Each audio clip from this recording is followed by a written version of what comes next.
important are the things that leaders say to the in-group? And do we even have the time to care? Hi, I'm Jasmine O'Reilly. Welcome to my Millennial Perspective, where I share my views on things that I'm seeing in business or in the media in any given week and share my opinion on what I think might be going on. So this week I'm drawing inspiration from the Change Doesn't Have to Suck podcast, where Alistair and I were having a chat about things that leaders say that can hurt.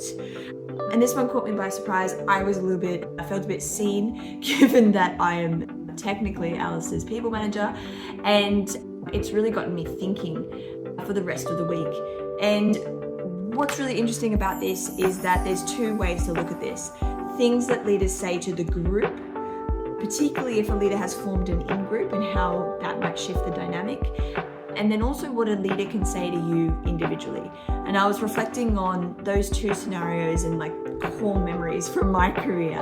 And I thought I'd share them here and get your view as well of if you've had experiences where a leader has said something either willingly or unwillingly that's really hurt or really stuck with you or the team. So the first one for me seems quite, innocent. I'm sure it came from a really good place, but it really impacted me.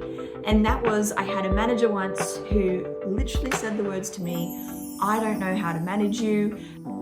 You're ambitious, you're going places, I can't keep up. Just go and do your own thing." That left a big impression on me as a really young and, hungry worker. I wanted to see more, I wanted to be more, I wanted to meet people, I wanted to test my boundaries. I wanted to be thrown in the deep end. And for me, it felt like my manager was giving up on me. I didn't want free rein. I wanted someone to guide me. And I was really lucky that it was only about 12 to 18 months later that I found someone who actually took me under his wing and called it his apprenticeship for a year, who did exactly that. But, I was drifting for that 12 months until I found that other manager. And so, I think this leader thought that you're being really complimentary to me and really helpful, but it actually really dropped my confidence. It made me feel like I was alone.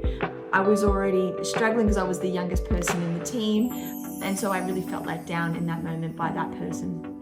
The other example that I've got from my own career, and this was more for the group, was when we had a restructure happen and we had our leader was actually made redundant and someone else had come in.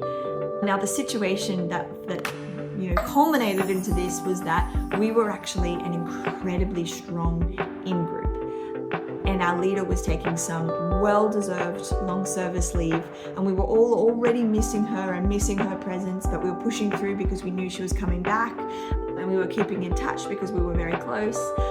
And then our replacement leader, who we thought was just a caretaker, actually announced to us that she was going to be our forever leader, and really didn't take the time to consider our relationship with our old leader, the impact that news would have on us, and was very dismissive, just to say, "This is what happens here, I'm here now, deal with it, we're going to have a great time." And that was a real miss, because we were a very high performing team who were a strong in-group, and that was like throwing a grenade on it.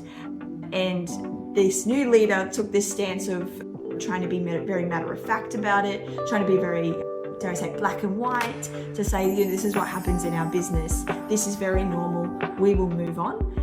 And actually in that moment, we didn't want to move on. We wanted to reflect, we wanted to mourn, we wanted to have the time to farewell that leader. And so as a group, we were still strong, but we never had that same dynamic again. We never had that same productivity. So they're two examples of my career, and they were many, many years ago, and they still stick in my mind, of things that leaders say that can hurt. And really interestingly, what Alistair mentioned on the podcast is sometimes the leader isn't even thinking about their tone or their timing or where they deliver news. And it can be innocent, but if you are the leader, you are the one who's setting the boundaries for culture, for that in-group, for safety. So it's really important that, how you show up and that shadow that you cast is front of mind to you every single day. So that's my view on things that leaders can say that can hurt.